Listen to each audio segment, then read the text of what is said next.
साक्षर और शिक्षित। बाबू चलो, आपको डॉक्टर बुला रहे हैं। जोर से आवाज देकर राघव ने अपने पिता को सहारा देते हुए उठाया। रिटायर्ड प्रिंसिपल मिश्र जी बेहद कमजोर हो गए थे और हृदय के ऑपरेशन के बाद और भी शिथिल। डॉक्टर ने आला लगाते हुए पूछा, इन्हें अब क्या परेशानी है? जी कुछ नहीं, खाते ही दिन में कई बार शौचालय जाते हैं, फिर भूख भी लग जाती है। दिन में कई बार ऐसे ही करते हैं, तो सोचा दिखा लूं आपको, राघव ने कहा। मिस्टर राघव, अब आप 85 साल की एज में अच्छे डाइजेशन की उम्मीद न रखें। ये मान लीजिए कि अब ये ऐसे ही रहेंगे और ऐसे ही चले भी जाएंगे। पिता को घर लाकर पत्नी दिव्या के गले लगकर फपक पड़ा। राघव छोटी सी प्राइवेट नौकरी और बाबू की पेंशन से घर आराम से चल जाता। पहले दिव्या स्कूल में पढ़ाती थी, पर मुन्ने के जन्म और बाबू के ऑपरेशन के चलते नौकरी छूट गई। अब तो जेवर भी निकल चुके थे। दिव्या दिन भर काम करती। बच्चा भी छोटा था तो कभी थोड़ा सा झुंझला जाती थी, पर अपनी दोनों जेठानियों से ठीक थी।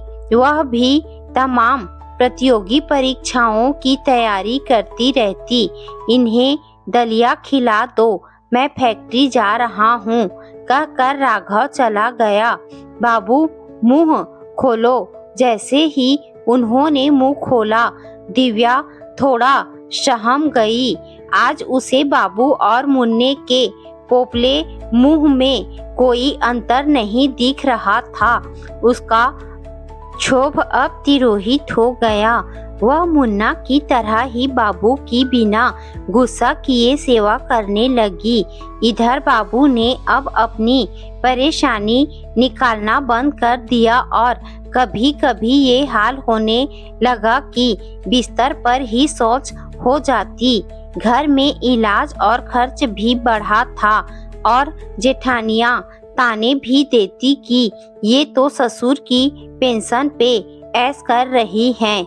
आज दिव्या थोड़ा दुखी हो गई।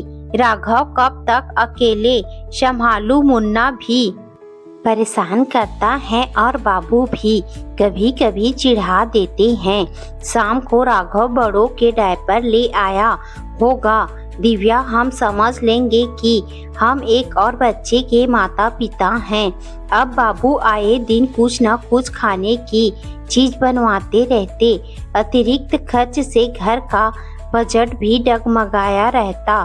तसल्ली रखो दिव्या, की गई मेहनत कभी भी व्यर्थ नहीं जाती। बहू, आज बड़े खिला दो और सब को मेरे पास बुला लाओ। आज कुछ जी घबरा रहा है।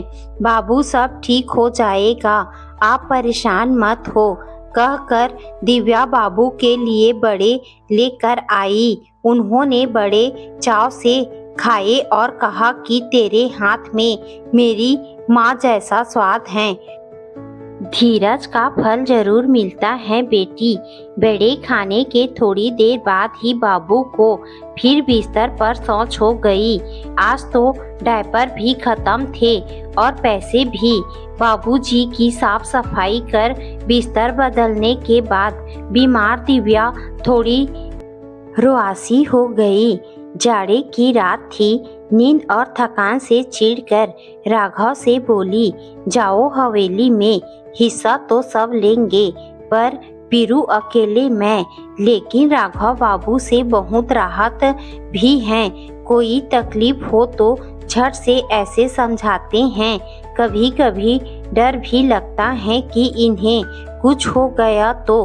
तब तक बाबू ने फिर बुलाया, राघव बुला लाओ सबको, और उनकी खांसी का दौरा शुरू हो गया। थोड़ी देर में दोनों बड़ी बहुएं बाबूजी के कमरे में आ गई और अगले दिन तक बेटी दामाद भी सभी उनके कमरे में बैठे थे और दिव्या सबके खाने पीने की व्यवस्था कर रही थी। दिव्या बहू, यहाँ आओ और तिजोरी खोलियो और लाल पोटली देओ। पोटली खोलकर बाबू ने 5 सोने की पुश्तैनी मोहरे और सासू माँ का हार दिव्या के हाथ में दे दिया। यह मेरी माँ की निशानी है।